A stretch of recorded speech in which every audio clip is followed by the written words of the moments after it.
Hello everyone and welcome back to our channel. In today's tutorial, I'm going to show you how to remove Google One account from laptop.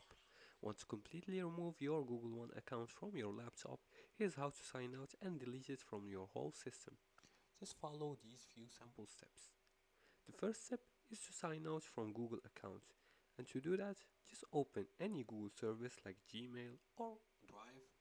I'm gonna open Gmail for this video, and then click on your profile picture or the one the icon that has the first initial of your Gmail address, and then click on it and select sign out.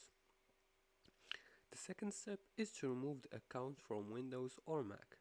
Now on Windows you can just go to settings by searching for settings here, and then click on it, and then head to accounts and choose email and accounts. Now after you do that, select the Google One account and click remove. On the other hand, on Mac, open system preferences and go to internet accounts and delete the accounts. The third step is to remove the account from Chrome. And to do that, just open Chrome and then go and click on the three horizontal lines in the top right corner, and then click on manage profiles, or you can do it from here and click on manage profiles. Let's look for them.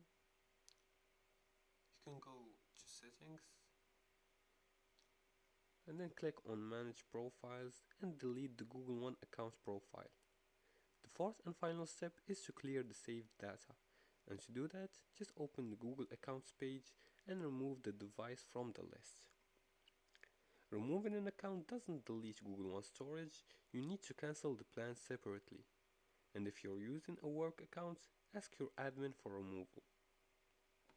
And that's it for today's tutorial. That's how you remove a Google One account from your laptop. Sign out and delete it from your system settings easily.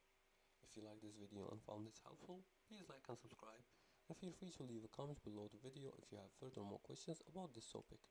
Thanks for watching, and see you again in the next tutorial.